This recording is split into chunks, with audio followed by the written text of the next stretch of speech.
Please welcome the 92nd President of the U.S. Conference of Mayors, Columbus, Ohio, Mayor Andrew Ginther.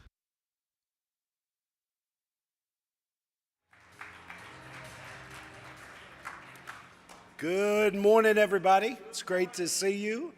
Hope everybody had a great night and enjoyed this incredible city. Today, we are honored to welcome the 57th mayor of Chicago to the stage. Since his inauguration in 2023, he has been an engaged member of our conference, carrying forward the significant legacy of Chicago mayors within our organization.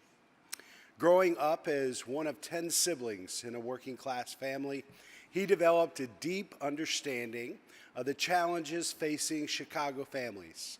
As a public school teacher and organizer with the Chicago Teachers Union, he has a wealth of experience bringing together diverse communities and coalitions to create a thriving Chicago for all its residents across all 77 neighborhoods.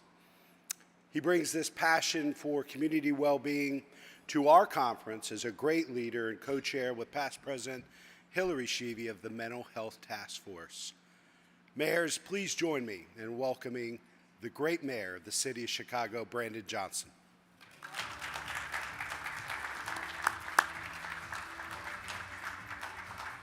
Thank you so much, Mayor Ginther, and good morning to all of you who have assembled this morning. It brings me tremendous pleasure and honor and a deep level of gratitude to be amongst the hardest working elected leaders on the planet, and that's mayors of cities across America. You know, as Mayor Ginther indicated, growing up in a working class home with 9 siblings, 3 bedrooms and 1 bathroom. My father was not only a pastor, he was a public employee and a carpenter. The pressure of growing up in a home when your father is a pastor and a carpenter, essentially just like Jesus, there's not a lot of margin for error. But one of the things that I did learn from my father growing up in a hard-working, working-class home is that you have to show up every single day prepared to work, and you cannot be afraid of it. In fact, my father would often remind me and my siblings that we understood the price of items, but we did not know the value of those items. I thought he simply gave us that lecture because he was just being stingy. What he understood, though, was he understood the words of Jesus the Christ, is that where your treasure is, there your heart will be also. As mayors of cities across America, there are a number of people in our respective spaces that see this transition of power as an opportunity to build a better, stronger economy. But there are people in our cities that are filled with anxiety and some level of trepidation. As mayors, it's our collective responsibility to respond to the wholeness of this moment. You know, during the very challenging time as our country was transitioning out of slavery and into a more just, unified nation, was President Lincoln who said that we cannot meet this moment with sorrow. We have to meet this moment with gladness. And so the challenge that we all have in this room is that our treasure and our heart have to remain aligned, and we also have to ensure that the wholeness of every single resident of our cities get the respective support that they need to experience gladness and not sorrow. And what does that look like? Ensuring that we expand opportunities for public education at the expense of the state, in the words of W.E.B. Du Bois, after all, is a Negro idea.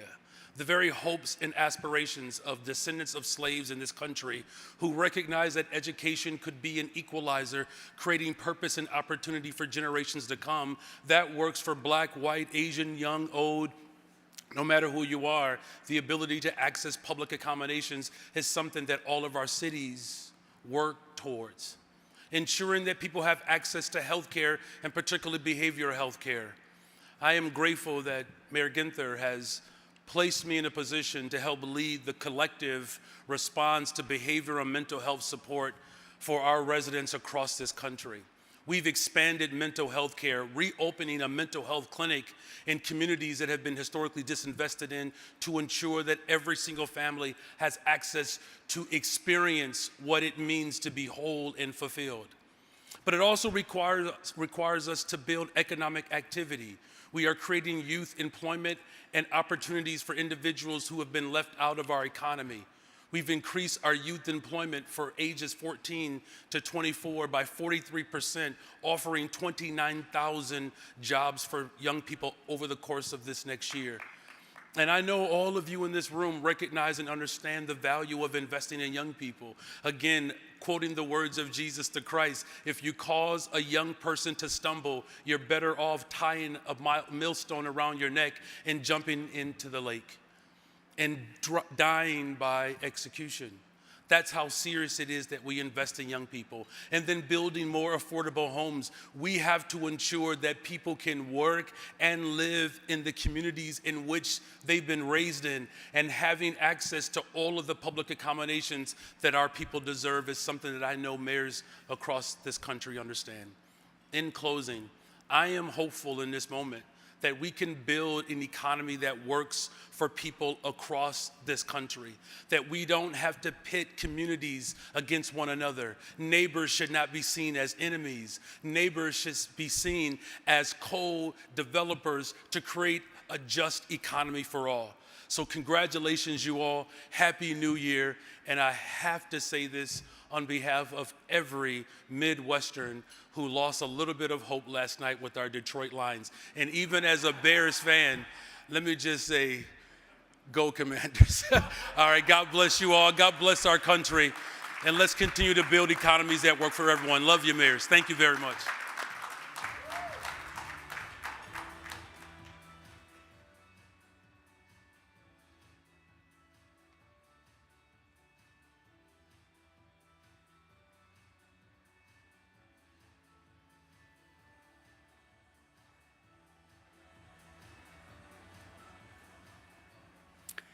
Thank you, Mayor Johnson, for your remarks and your continued leadership and commitment to the U.S. Conference of Mayors.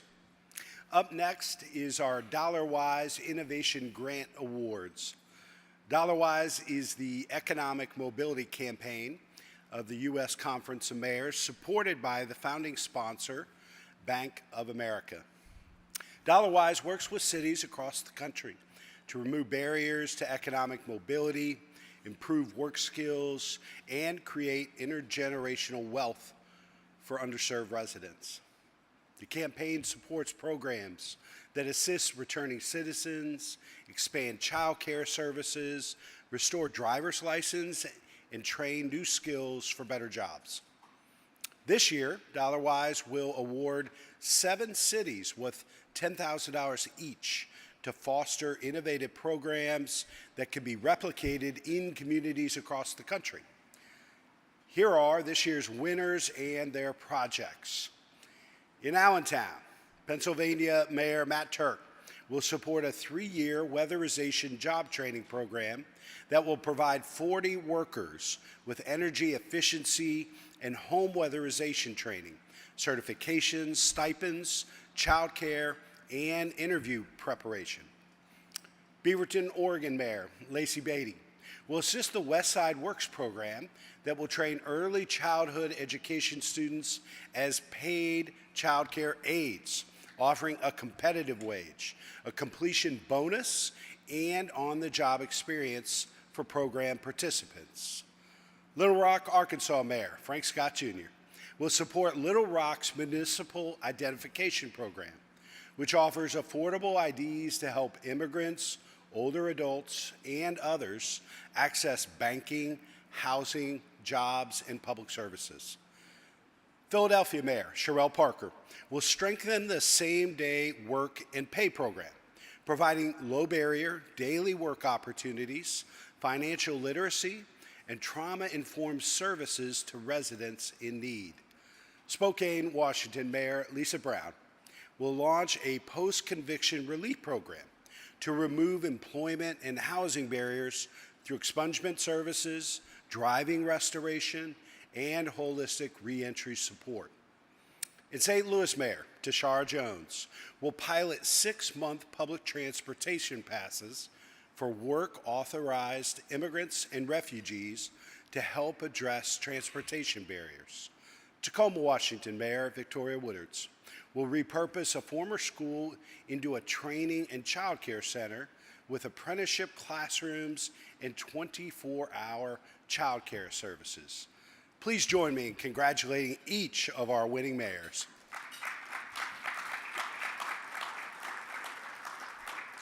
Congratulations, and we look forward to hearing about your progress at our annual meeting in Tampa in June. Thank you for your important work.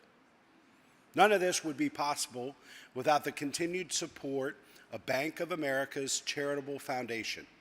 Bank of America's commitment to the DollarWise Mayor's Economic Mobility Campaign over the past 21 years has improved the lives of thousands through innovative programs such as our winners today. Now, please welcome the Senior Vice President of State and Local Government Relations at Bank of America, Brian Putler. Brian? Good morning. Thank you very much, Mayor Ginther.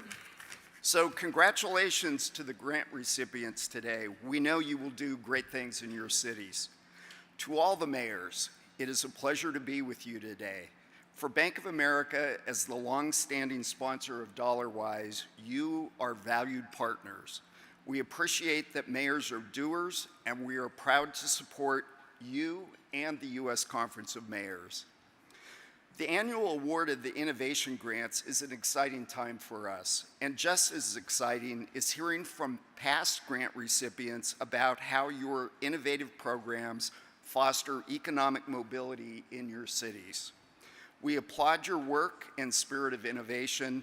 Much continued success to each of you.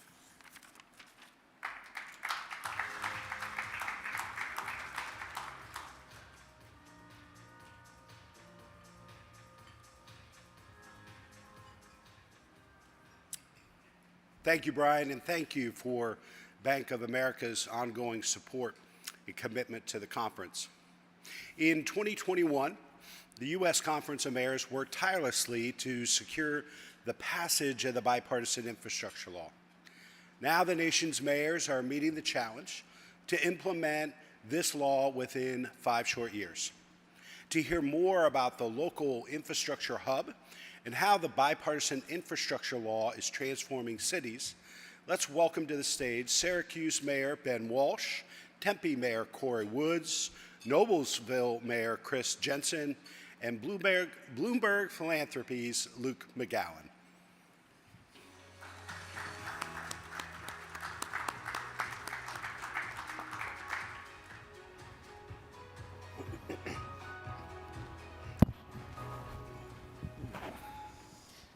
Okay, good morning, folks.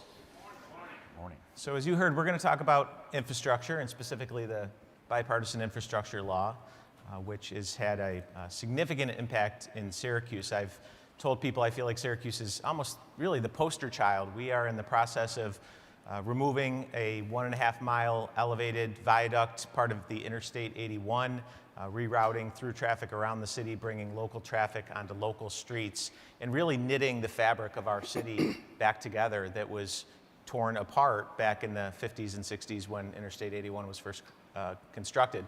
All of us have examples of how the bill has impacted our communities, and all of us can point to the local infrastructure hub as a resource that helped us to secure that funding. Hopefully you've all heard of the local infrastructure hub. It's a partnership between the Conference of Mayors, of course, Bloomberg Philanthropies, and Results for America, and it has really helped to make these funds, these critical funds, much more accessible to communities. So we understand a lot of cities don't have grant writers, don't necessarily have the capacity to secure these funds, and the hub has really brought communities right to the resources, and we're deeply grateful for it. As we get into talking about examples in the different communities, we thought we would look to our mayors. We have Mayor Jensen here and Mayor Woods. And I'd like each of you to, as I did, talk about your experience with the bill, your projects, and Mayor Woods, let's start with you. Tempe. Sure. No, thank you all for being here this morning. So a few things we're doing in the city of Tempe.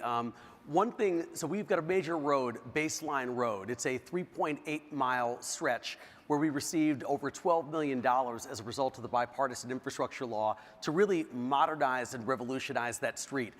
Trying to find a way to add there's going to be one signal crossing that will be added, additional bike paths to make sure that people who are using bicycles as their kind of main or sort of leisure mode of transportation have the ability to do so safely. And of course, just making sure that the road is safely paved and anyone in an automobile can get to and from in a very safe, comfortable fashion. Probably the one that has gotten the biggest splash, and that's actually no pun intended because the initial bridge goes over Tempe Town Lake. But we got $25 million for a new upstream dam and bike pedestrian bridge that will go along McClintock Drive in the city of Tempe. And I can tell you, once again, if you're an avid bicycle rider, this is the project for you. I have gotten more praise about this from the residents, especially who ride bikes on a regular, consistent basis, than probably anything we've done in 6 months. I've got to obviously thank our Congressman Greg Stanton, who's also a former mayor of the city of Phoenix. So it's wonderful having a mayor in Congress who knows exactly what it's like to sit in one of these chairs and knows how we have to deliver results and resources to the residents in our communities.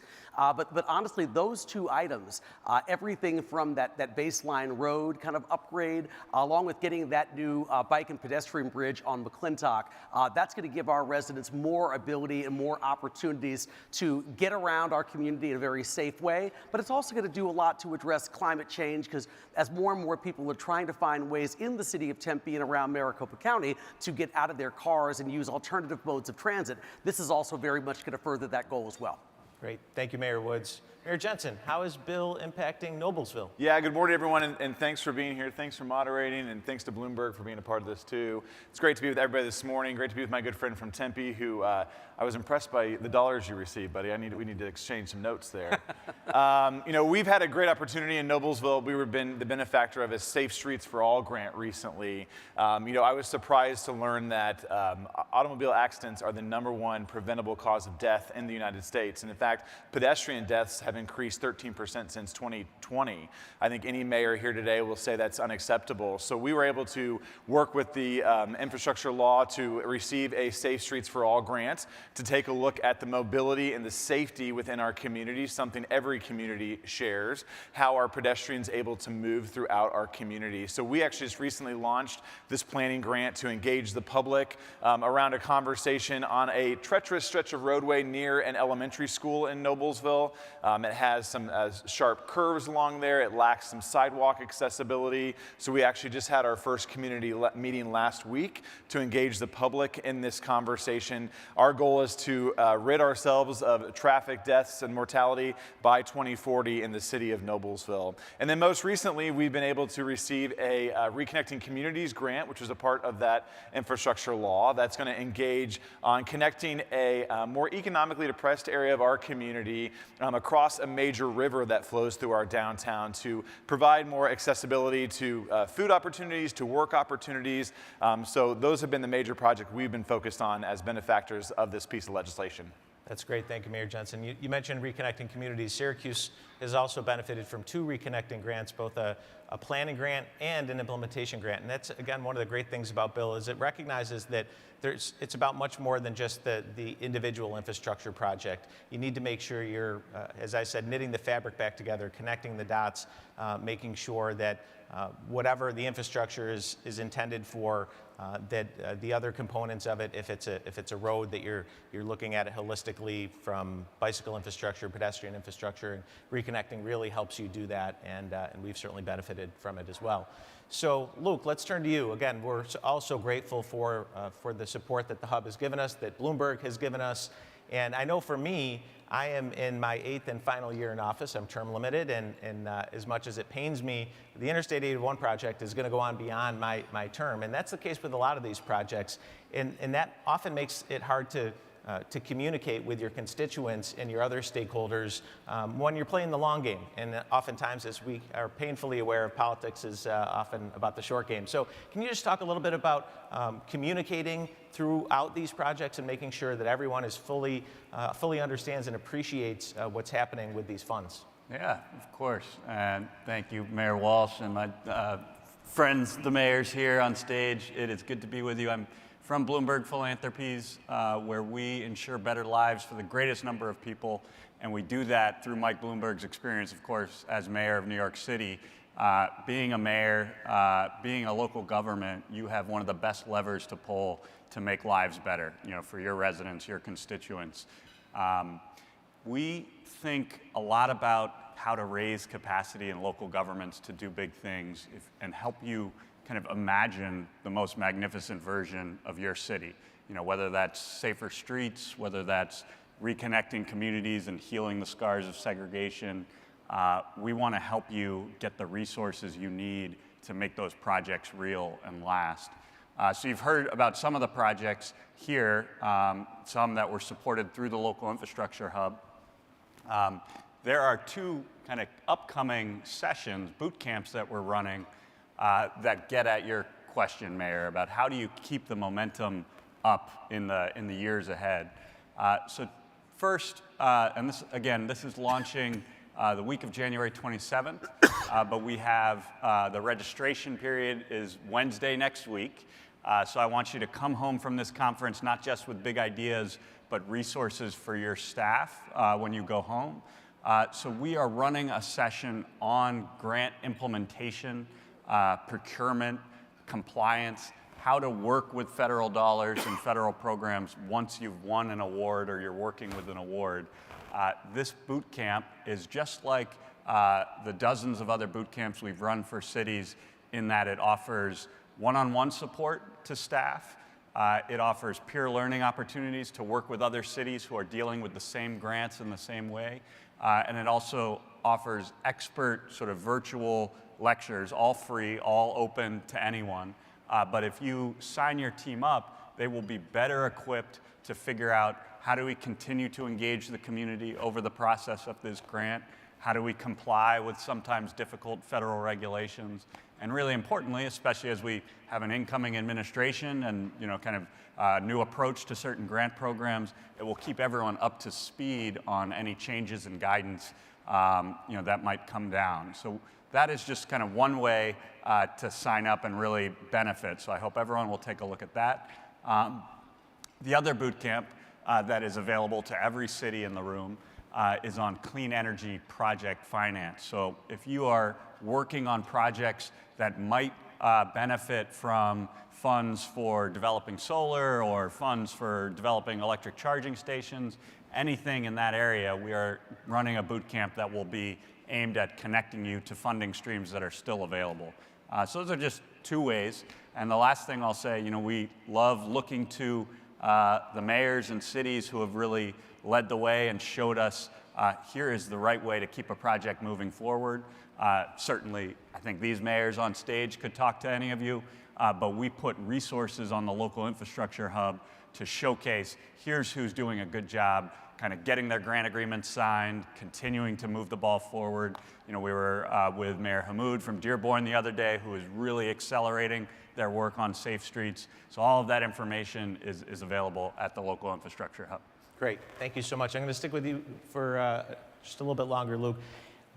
As I mentioned, when we're working on infrastructure projects, you're focused on the actual project, but there's a lot of ancillary benefits that come along with these projects that we need to be able to talk about and incorporate as well, whether it's workforce development, getting local people to work on these projects, how these projects improve quality of life, public safety. Can you talk to me about some of those ancillary benefits, and again, how we not only communicate those in a holistic manner, but also make sure that we're coordinating resources effectively?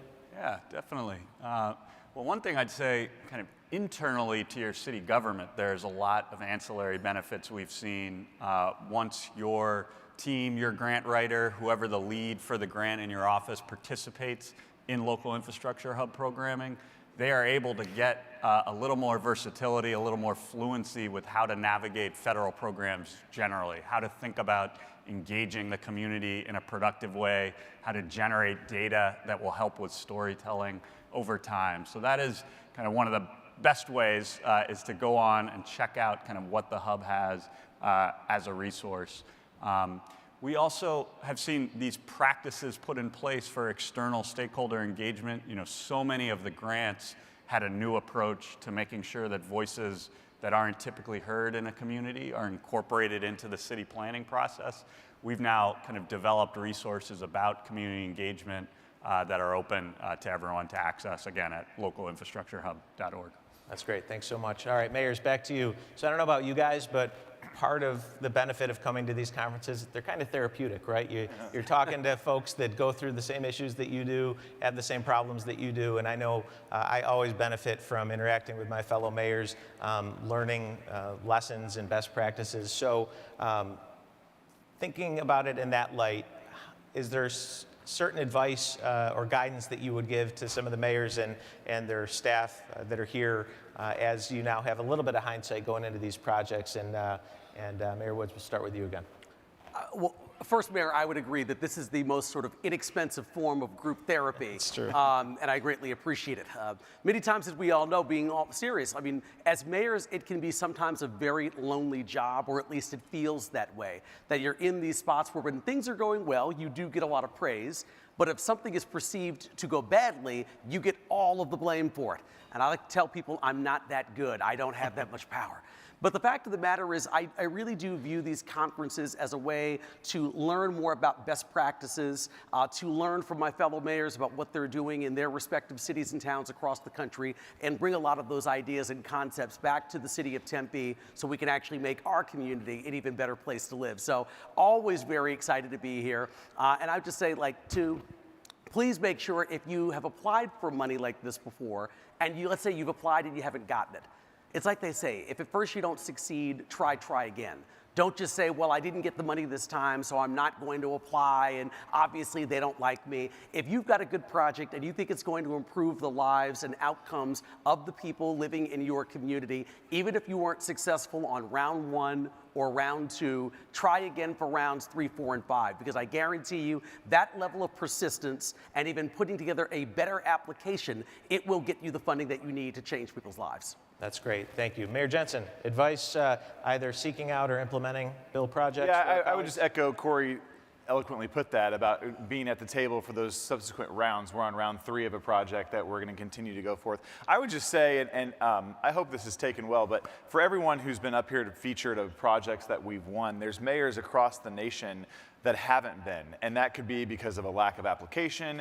It could be because of just the restrictive rules at times our friends at the federal government put in place around projects like that. And I am really hopeful for the future with the new administration that we can take a look at some of these restrictions that are put on applications, that we can look at communities and broadening that scope so other communities can be a part of that. So I think the advice is to continue to talk to your federal representatives, whether it be members of Congress or members of the new administration, and ask them to take a hard look at the restrictions that are put in place in some of these grant funding applications, to loosen them, to allow other communities to be more eligible for them, because I know there's great communities doing great things across the nation that would be great recipients of federal dollars in moving projects forward. That's great. So as we close out here, one of the things that we're going to talk about, but I at least want to mention, is bipartisan infrastructure law is just one. It is a significant source of funding, but there are other federal programs that have been authorized. The Inflation Reduction Act, the CHIPS and Science Act, which Syracuse is benefiting substantially from through our investment with Micron. I would encourage our colleagues to make sure you're looking at all of the programs and how your communities might fit in with them. And with that, in that spirit, I guess I would just, Luke, maybe give you the last word. Any other advice or guidance or resources that we should be aware of as we set everyone out into the tundra of Washington, D.C.? Yeah, thank you, Mayor. So at Bloomberg Philanthropies, we support mayors in almost everything that they do. I want to make sure that you check out the Local Infrastructure Hub, our partnership with the Conference of Mayors. We're part of a family to support mayors in whatever they're dealing with, so we will kind of be here for you. Two kind of opportunities that are live right now. We have something called the Ideas Exchange, and this kind of gets at what Mayor Woods was talking about. As mayors, you often feel alone, but you aren't. Probably an issue you are dealing with, some other mayor has dealt with somewhere else. We work with over 800 mayors around the world every day, and so we've created something called the Ideas Exchange, which has a number of different ideas, whether it's how do you rapidly house a homeless population in your community, and 11 others. We can connect you to those ideas, connect you to the technical assistance that you need to implement it, and then we can also give you, help you get access to funding to make that idea live. So check out the Ideas Exchange. And then lastly, just something on folks' mind, how do you work with AI, new technologies? Right here with our partnership with Johns Hopkins here at our new School of Government, the Center for Government Excellence, we've launched something called City AI Connect, which is about getting your staff together with other cities that are putting out guidance, doing trainings. All of that, again, is free, accessible to all of you, so feel free to check out City AI Connect. That's great. What I got. Fellas, thank you for your insight and your guidance. Very much appreciated. Everyone else, safe travels today. God bless. Thank you. Thank you.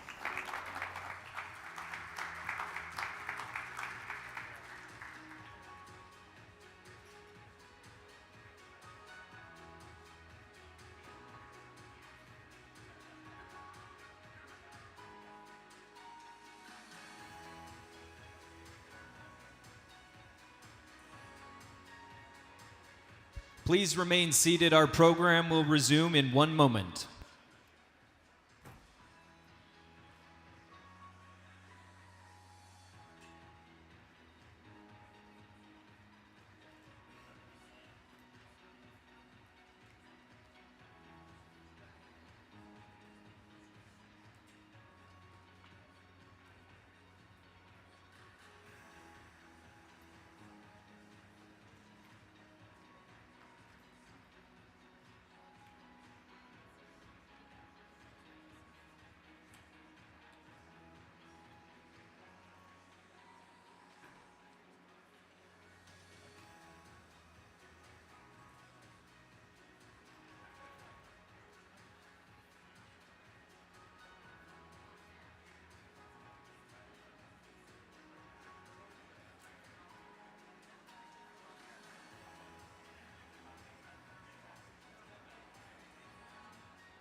Please welcome the Standing Committee Chairs and the 82nd President of the U.S. Conference of Mayors, Columbus Mayor Andrew Ginther.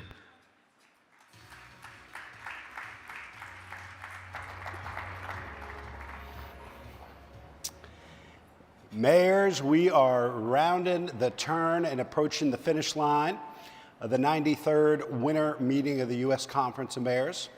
I want to personally thank all of you for contributing to such a productive meeting, but we have one more session to review our path forward because we are mayors. We come together to put together a plan and to act and implement. The United States Conference of Mayors is first and foremost an advocacy organization. We were founded more than 90 years ago during the Great Depression to advocate for a direct federal-city partnership to better the lives of our residents. Over the decades, that mission has played itself out in so many ways, meeting our unique national needs as they have evolved over the years. We continue that cause now. All of you sit on our various policy committees to guide the work of this conference. On our final day, we will hear from the mayoral chairs of these committees on what their legislative issues will be for the coming Congress and work with the administration. While housing is our top priority, we know there's great work also being done on a variety of really important issues that directly affect our people. We will need the involvement of each and every one of you to implement our legislative action agenda as opportunities arise in the 119th Congress.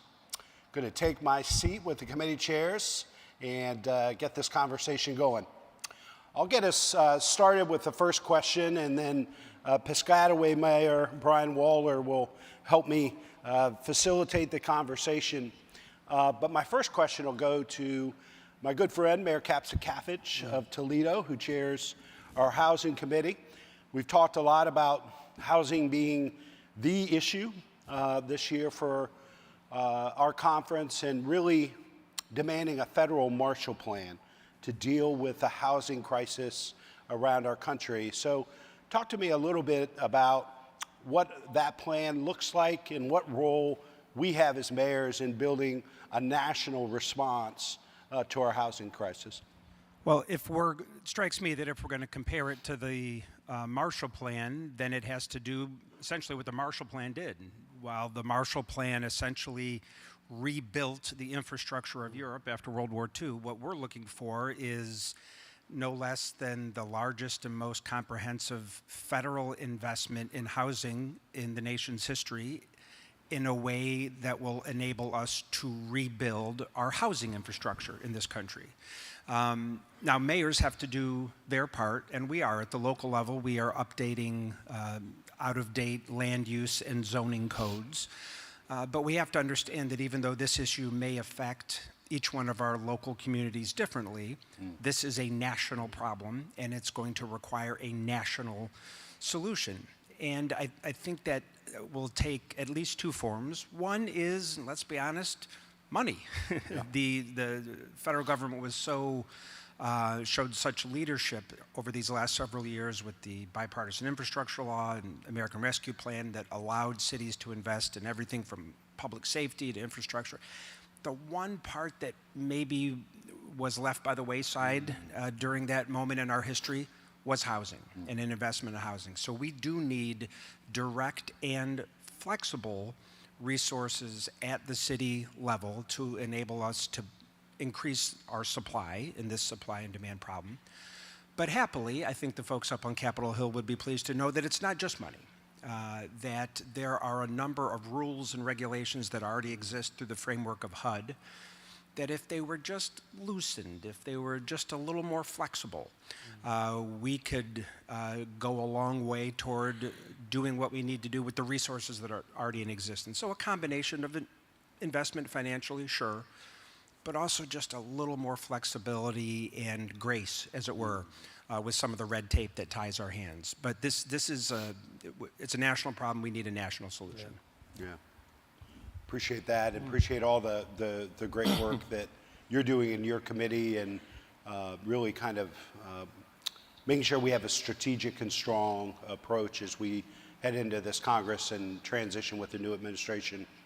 So Mayor Waller, I know you've been doing a great deal of work with Mayor Cognetti around metro economies, and wanted to get your thoughts on what lies ahead with that committee's work, and how we as a conference can best support your agenda. Well, Mayor Ginther, I think it's safe to say that on behalf of Mayor Cognetti and the rest of the Metro Economies Committee, we'll be front and center of your supportive housing initiatives in 2025. But more importantly, we're very fortunate enough to have the legislative director of Representative LaHood out of Illinois, who's been a very big proponent of light tech as low-income housing vouchers. Also, we do have several members of Congress who are actually supportive of this. And there will be a 2025 tax bill. It's just a question of what it's going to look like.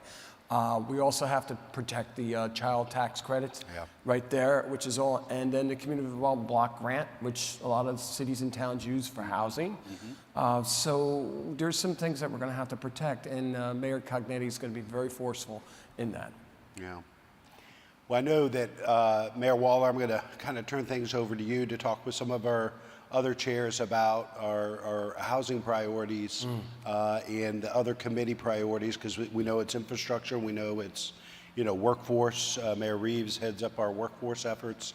To talk about their legislative priorities this year, you're going to kind of be our general on the Hill and help direct us. And I know we're going to be announcing a strike force around housing as well, to really try to leverage as much resources from mayors around the country to help with that. So turn things over to you. Well, I want to just let everybody know for the record, Andy Ginther's the commander-in-chief here at the conference, only one commander-in-chief. But I think it's very good. We do have a question for Mayor Gannon. I guess you have the mic ready to go. I think, Richard, much of the progress that has been made in public safety about violent crime falling, could you speak a little bit to that, Mayor Gannon? I think one of the things certainly we want to see is the continued emphasis on prevention, whether it's gun violence or violent crimes in general. I think a lot of that helps with the partnerships that we've seen be successful, local, state, and federal partnerships on combating crime. Those are important. And I always think when we see a priority list and with a change of administrations, we look to protecting. I think the grant programs that I think we could all laud as being successful with metrics, the JAG grant, the COPS grant are good examples. And I think we'd all agree that the support that we can get for the recruitment, the training, the retention, and the health and well-being of our departments and social programs that center around that are critical. So those are some of the priorities that have been laid out that we need to continue to push on and hopefully get the support for from the next administration in this next session. Well, thank you, Mayor. Is there anything additional you might want to add to that? Anything I want to add to that? Yeah, what you just say. I mean, all of this is all going to come down to a lot of the propes. And I think it's incumbent for all the mayors in the room here is that we need to be educators too of our issues that are pertinent because we're the closest to the people. And in fairness, you're going to have a lot of new representatives on Capitol Hill, a lot of new cabinet officers, sub-cabinet officials. So when it comes to issues that we're all going to be speaking about, we need to also be educators at the same time to let them know how it's going to impact. I think that's right. And I think showing them what we do with the resources that we get from these. I mean, we have our metrics in our city, and I think many cities do. Either we're seeing the results or with the increased funding and partnerships, hopefully other cities that are challenged will see those results. I think we've got to make that case. As you're saying, we're going to have to make it and continue to push it. To me, it's the number one issue. If we're going to be successful with housing, we need safe communities. And we can say that I think that we can ring the bell on that with just about every topic that we think is critically important. It's all interconnected. That's right. So we're going to go next to Mayor Reeves. Mayor Reeves is on the Workforce, Jobs, and Education Workforce Committee, deals with issues relating to building competitive and sufficient workforce.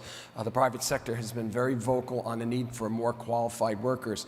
And tell us what issues the committee see as critical for the next Congress, Mayor Reeves. Thank you so much, Mayor Ginther. Thank you for this opportunity. And I think the recurring theme probably of all the discussion up here is what's next. And I look at workforce and our work in the state of Florida, and of course now as bipartisan an issue as you can get. Now there might be disagreement on tactic, but the end result is we need a workforce, and that touches so many different things in terms of quality of life for our children, and that certainly will be one of our big priorities is child care and the huge impact that has on building a workforce. Just in the state of Florida, 23.4 million people right now in the state. We just got these numbers last week. For every 100 open jobs, there's 95 people to hire. And that is going to be the start of a troubling trend. You'd like to see that number over 100. As a matter of fact, when it comes to childcare, one of those key issues and how we can best access that for our workforce and get our skilled workforce back to work or working is that in the last 6 months in the state of Florida, as jobs have increased in six figures, 15% of parents with young children have left the workforce in the last 6 months. 15%, because of not being able to access childcare. So that will of course be one of our big ones, and I know Mayor Turk will be talking about that some as well. But I would say, like always, we always need to protect that workforce funding. And anytime us mayors are talking about funding, it's what kind of access can we have for the folks up here who get stuff done. And so getting it more to our states and more to our cities, of course, will be a big priority for us moving forward. Well, I think it's safe to say, as all the mayors up here on the stage know, that when companies are looking to move in their communities, one of the first questions they ask is about what kind of workforce do you have?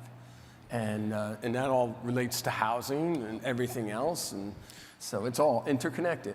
And listen, I think, again, as we work with a new administration and understand what the priorities are going to be, when we say you need more funding, the conversation doesn't stop there. I think when you build the case that the state of Florida, again, for example, has lost $5.4 billion last year because of childcare issues and not being able to have that. It's affecting economies. This is not about spending more money. It's about making sure that our states and our cities aren't losing the huge economic impact of having a solid workforce. And that really needs to be our case as we move forward.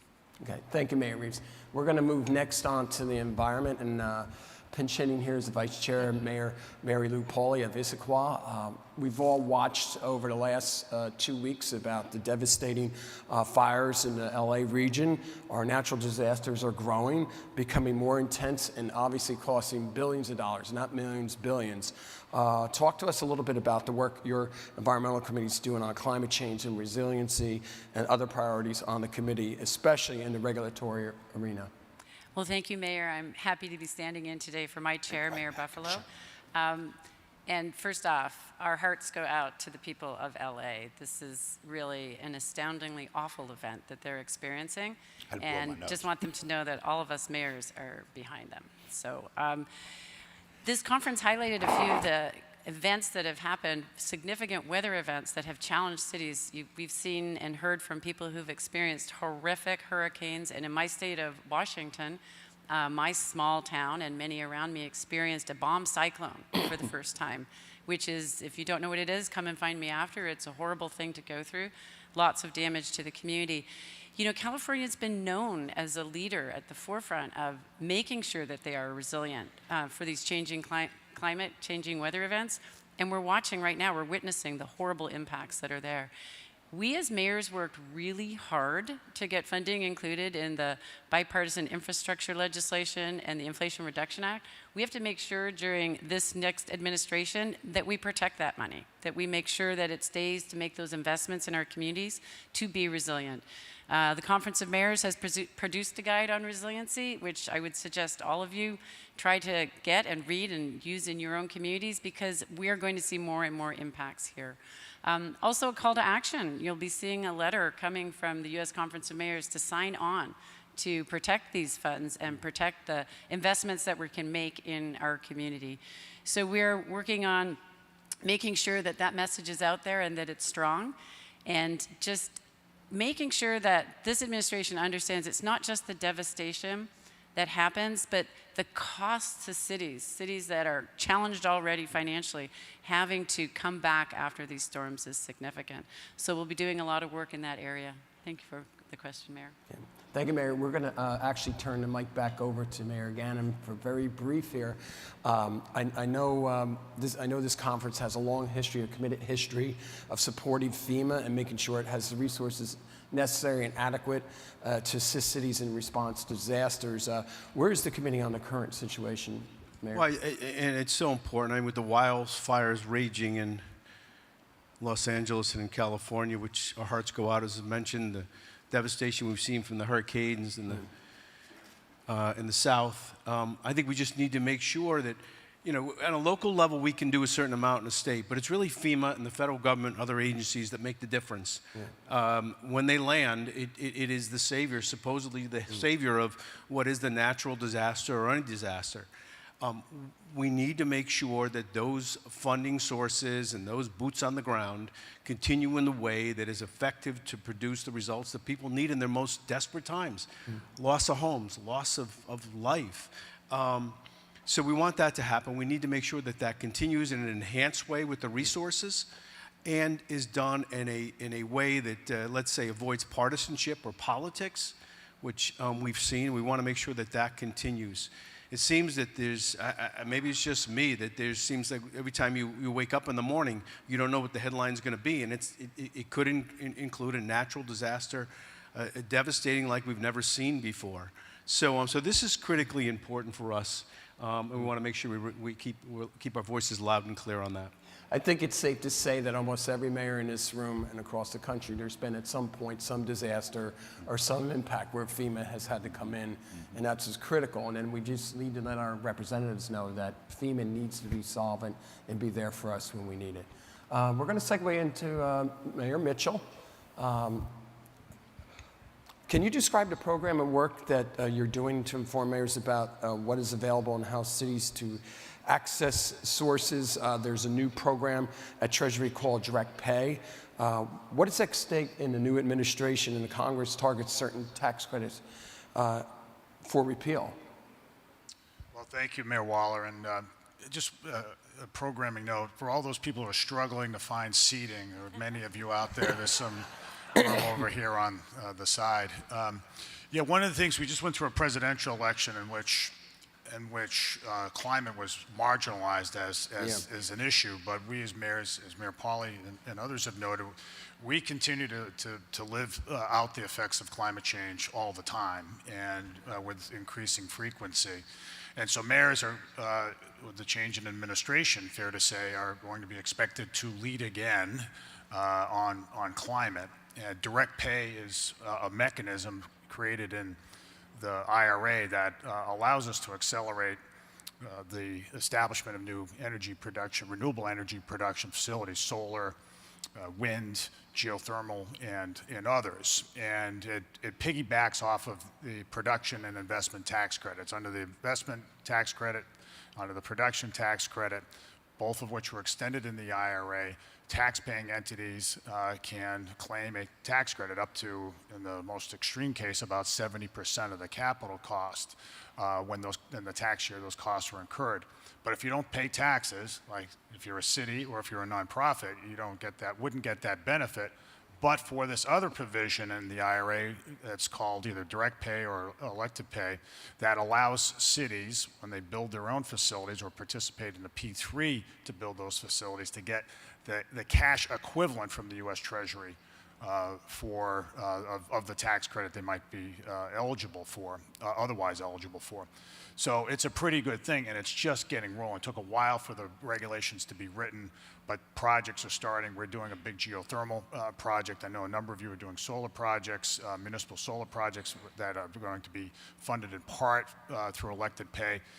The big question is, as it is in so many other contexts now, what's going to happen? Well, I presume we'll have some visibility in the next couple of weeks as to whether, and to use Speaker Johnson's term, whether Congress is going to take a meat axe or a scalpel to the IRA. He says it's a scalpel. We hope it's a scalpel, and we hope that scalpel misses the direct pay provisions, because I think it's going to enable cities to do a lot of great work on climate in the next few years. So that's something that we are wholeheartedly behind. Okay. Thank you, Mayor Mitchell.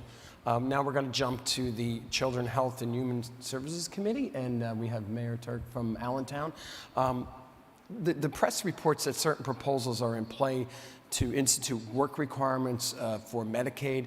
First of all, do they work? And there's also the small issue of public health and vaccinations.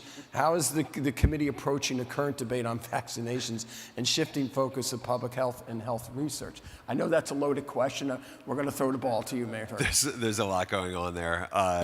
Thanks, Brian, for bringing some attention here. And I think public health is one of the not as easily seen things that we do as mayors. A lot of the investments that we made in transportation or housing or in criminal justice all have public health impacts. But it's largely invisible, even though you mentioned the press. I think that of all of the cabinet secretary appointments, RFK is probably one of the more paid attention to, just because of his public persona. And a lot of the conversation has been, as you've talked about, this shift away from proven public health and intervention strategies like fluoridation of water and vaccines, and more toward this kind of lifestyle medicine approach to meeting the public health needs of people, particularly in cities like ours. So that's been the headline. But meanwhile, I think one of the most significant impacts on cities of funding at the Department of Health and Human Services is, as you said, related to funding of Medicaid and the conversation around these work provisions of Medicaid, which I believe a few states have enacted, and there's still open discussion about the effectiveness of adding work provisions to Medicaid benefits. I think that there's while the book might still be out, I think the evidence is starting to accumulate that it doesn't work, it doesn't have the impact that we hope for, mostly because it just gets more people out of the Medicaid system, which that creates savings. It's a question of where those savings go to. Unfortunately for us in cities, and this is where I think we have a responsibility to advocate for preserving Medicaid benefits, is that because we sit right below that social safety net, that when people fall through the net, it comes down to us as cities to meet their needs. And they get met through a lot of different through a lot of different ways, but that's where, when we have to get out and meet the needs of people who are living unsheltered in the streets, it's often because they've fallen through that net. So Medicaid is a critically important piece of that we'll be advocating for, as are SNAP benefits, right? So the program that provides food and nutrition to young people and to families in need. When that doesn't get to families, we feel the burden, we feel the brunt of that impact in cities. So we'll be continuing to advocate for protection of Medicaid and protection of SNAP benefits through the next Congress. And fly, Eagles, fly. Okay. Yeah. Sorry, Commanders fans. Well, thank you very much, Mayor. We're going to now move to transportation. We have the chair of the Standing Committee on Transportation, Mayor Hovland of Edina, Minnesota. So, Mayor, we have a big bill coming up in Congress with the renewal of the federal surface transportation law, which expires in September 30th, 2026. Which is, believe it or not, in Congress parlay. That's coming up very quick. The deadline seems far off, but it's really just right around the corner. It's a massive bill, billions of dollars funding for highways, bridges, transit, intercity rail, and it's always a big lift to get this law renewed. The last renewal was part of the 2021 bipartisan infrastructure framework, which included big increases for public transit. My question in this, should we be concerned about maintaining public transit funding as the new Congress looks for budget cuts? I think the short answer, Mayor Waller, is yes, we should be concerned about that. Yeah. But first of all, I wanted to thank you for leading our legislative delegation, and our president. I can almost see him down there at the end of the line. I want to thank you and the staff, everybody, for choosing housing as an area of emphasis, because really, if it doesn't matter, it's a global problem. It doesn't matter if it's Addis Ababa or Atlanta or Nairobi or New York. This is a problem of global dimension. And when you think about the triangulation of the need for housing along with transportation and jobs, and how we need to make all of those systems work well together to function as an economy. And this goes directly back to the transit issue that Mr. Mayor Waller asked me about. 90% of our GDP is produced on 3% of our land mass. And so that means we've got to be really conscientious about making sure that we maintain these transit systems that are effective for delivering people to work, delivering goods to where they need to get going.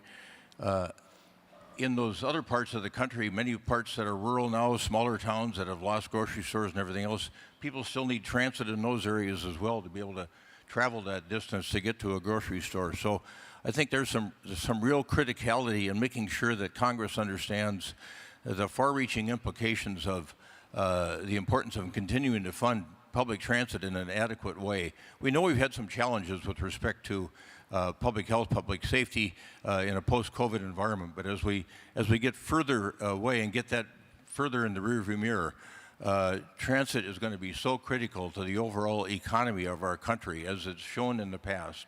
And so we need to make sure that we're careful about making all of that successful at this next level of Congress. So on this reauthorization, the other thing that we need to really be mindful of is that we've noticed all of our cities that the landscape has changed on transportation infrastructure. In the post-COVID world, with more people shopping remotely, more deliveries to homes, people working in a different way, 40% of the people working from home, there's more and more pressure on local streets. So I think we're going to be thinking about, with respect to the next reauthorization, carving out a tranche of revenue just for cities, something equivalent to CDBG, for example, that will allow us to get funded directly from the federal government instead of having it go the traditional way, which is down through the state DOTs and on down to the counties and communities and regions of our country. So those are some of the key things I think we'll be working on from a transportation standpoint. Yeah. And I think, if I may, one of the things we should add in there is that there's been talk over the last week about eliminating tax-free municipal bonds, and most of the mayors in this room know that 90% of the infrastructure that's done in our United States is through the local tax-free municipal bonds, not at the federal level. So it's all critical for us as far as the transportation bill to make sure that that stays whole for our towns. Thank you, Mayor. And I want to turn the mic over to Mayor Harold of Seattle, who chairs our Technology and Innovation Committee. Issues surrounding your committee seem to have exploded on the scene, literally. It seems it's a major story daily. Tell us what you'll be watching for in 2025 in the technology end. Thank you, Mayor, and I share Mayor Hovland's remarks and appreciation for the work you're doing and all of us are doing. So we're going to focus on a Technology and Innovation Committee on 3 core areas which are of critical importance and I think presents great opportunities.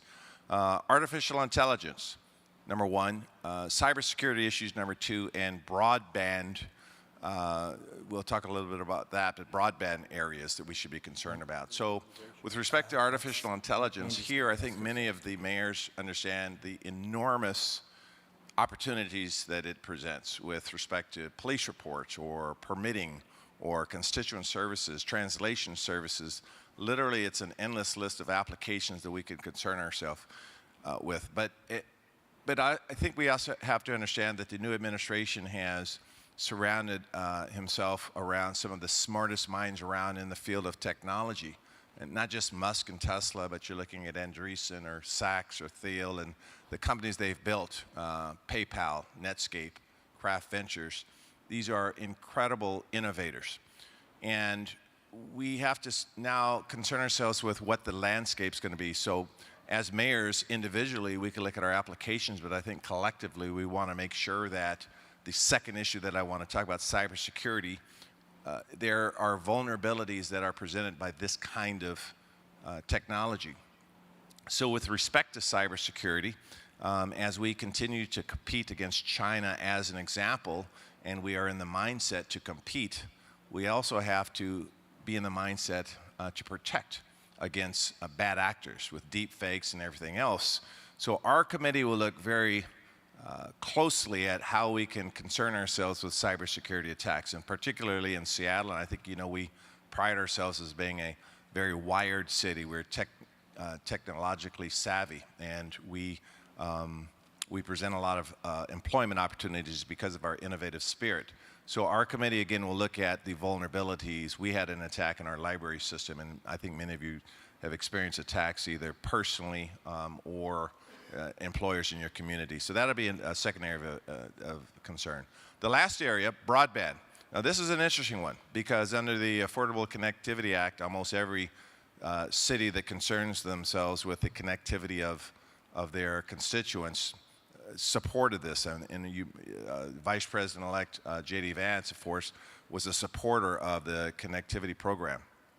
Now we know under the FCC, the newly appointed Brendan Carr, who wrote the FCC chapter on Project 25, that's sort of the blueprint of what we could sort of expect from a regulatory standpoint. So what we have to think about is hopefully that the new administration and us collectively as mayors of the cities continue to fight for, I think, connectivity for all residents, whether they are rural or in a city or in an urban area. It makes no difference that relying on technology now and being technologically savvy is critical for one's survival. So we're hoping that through the Affordable Connectivity Act and our broadband policies, again, this is an area where our committee will focus on what we can collectively do as mayors of cities, because I think, I don't speak for anyone but myself, but I think we all concern ourselves with connectivity. So those are our 3 areas, and we're going to have an exciting year in 2025. And these are some really cool people up here, but our committee's the coolest, so come and get some of this action. I also want to thank Mayor Harold for having an extremely informative meeting yesterday about cybersecurity. Yeah. And that is a challenge every minute of the day for mayors across this country with the growing threats that are happening. Yeah. So thank you for your leadership. And I'm going to actually now turn the mic literally back over to our president, Mayor Ginther, to speak with the last 2 mayors down the end. Thank you, Brian. Thanks for all your great work. My question goes to Mayor Ashley Aitken with respect to the great work of the TAPES Committee. We call on the Anaheim Mayor to talk a little bit about TAPES for our folks new here. It stands for Tourism, Arts, Parks, Entertainment, and Sports. We know those are all vital to the life in our cities. And Mayor Aitken is a mayor of a major entertainment city in California. How important will these priorities be for you and the entire LA region as you prepare for a small little event coming up in 2028? Thank you so much, Mayor. Yes, I have the pleasure of being the mayor of my hometown of Anaheim, California. I like to say the happiest place on earth with Disneyland. So you might be the coolest, but Tapes is the most fun. And as we are looking at the region, and thank you to so many mayors that acknowledge the struggles that our sister city to the north is having. And I just like to remind people the best way that you can help California is to go. We are not just looking at the 2028 Olympics, which are going to touch on a lot of the issues that were already raised here between transportation, trying to have a carless Olympics. But we are also going to be a host site for FIFA. Coming up in 26. Anaheim is going to have the pleasure of hosting Olympic volleyball. And so trying to move this many people around the Southern California region is going to be a real big priority as we work with the new administration to make sure that we're touching on those transportation infrastructure issues because it puts United States, but especially Southern California, on an international stage. And so we want to make sure that we're doing everything we can to highlight our strengths and our investment in infrastructure. Also, as we look at some of the priorities, my concern always from the Tapes Committee perspective, when we look at budget issues, is I'm sure a lot of our cities have seen, usually the first thing on the chopping block is arts, music, museums. So just making sure that we are advocating for our cities to have funding for our those of us that are in the arts and humanities space. It's not just the folks that are on stage, it's an actual major economic issue for all of those that are behind the stage. It's a job creator. And so we want to make sure that we are advocating for arts and museums in the upcoming administration. I am a mayor of a tourism-based economy. Anaheim not only has our 360,000 residents, but we have 25 million people that come to Anaheim every year to visit a little park and go on our teacups and ride through our Matterhorn. And so making sure, as we are struggling so hard to get tourism back after the pandemic and really working with our international partners, that we're keeping that on the forefront because it is a huge job creator. And we also have the largest convention center on the West Coast. And I feel that, as we advocate for people to come back to California, really putting that focus on tourism and working with the administration to make it easy for people to not only get around the United States to come to California, but also to visit all of our cities because we all are proud of our cities and we love showcasing the wonderful work they do. And so we're going to obviously keep that as a big advocate. So we have a lot of wonderful things coming to Southern California in the next year, and I just really appreciate the opportunity to work with the Tapes Committee. And if you have tourism, arts, parks, entertainment, sports in your city, please reach out and let me know how I can help you and how I can be an advocate for your cities as well as my own. Really appreciate, Mayor Aitken, the way you've just rolled up your sleeves and stepped up and taking great leadership with the work of the Tapes Committee. Just so appreciate that. So we've saved the best for last. Colorado Springs Mayor Yemi Mobolade. The coolest mayors go by mayor and their first name. It worked out for a guy named Buttigieg, and I know it's going to work out for a guy named Mobolade, but he goes by Mayor Yemi at home, and we are so thrilled that he serves as our new co-chair of our International Affairs Committee, alongside our fearless Vice President, Oklahoma City, David Holt, and we're blessed to have Mayor Bowser as our chair of that work. We know, Mayor, you have a passion and understanding for international relations, not only as someone born and raised in Lagos, Nigeria, but also leading a city that hosts the National Olympic and National Paralympic Committee for the U.S. We thank you for joining our leadership team. Look forward to hearing more about the international priorities for the committee for 2025. Mayor Yemi? Thank you, Mayor Gunther. Being from a different part of the world, of course, that naturally gives me this connection to our work the U.S. Conference of Mayors have with our global cities. So on behalf of Mayor Bowser and my co-chair, Mayor Holt, our three priorities are to continued support for the people of Ukraine and the Ukrainian mayors, and you know they are with us at this conference as well, and continued support for trade between the U.S., Mexico, and Canada. And our session yesterday was really focused on this opportunity together as three nations. Our collective impact, economic impact, is pretty special and powerful. So those relationships need to continue. And also continued support for the subnational unit within the U.S. State Department. And many of our cities have benefited from this partnership, from this program with the U.S. State Department as they connect mayors, governors, local officials, and initiatives with our global partners across the world. I really appreciate you and the work of the committee, particularly with the Ukrainian mayors. It's so important to continue to have their faces and their voices, particularly here in Washington, as we deal with changes in leadership and transition with the administration and the leadership of Congress. It's one thing for us to talk about it. It's another thing to hear their stories and the significance and the importance of America's role in protecting freedom and democracy there in the Ukraine. So really appreciate that. What other things should we be thinking about internationally, Mayor Yemi? What are you seeing on the horizon, and are there other things that we should be paying attention to that are bubbling up? Yeah, I want to lean into, Mayor, and our partnership with Ukraine and our Ukrainian cities. And as you know, they sharing stories, their stories of courage, strength, and resilience were truly inspiring.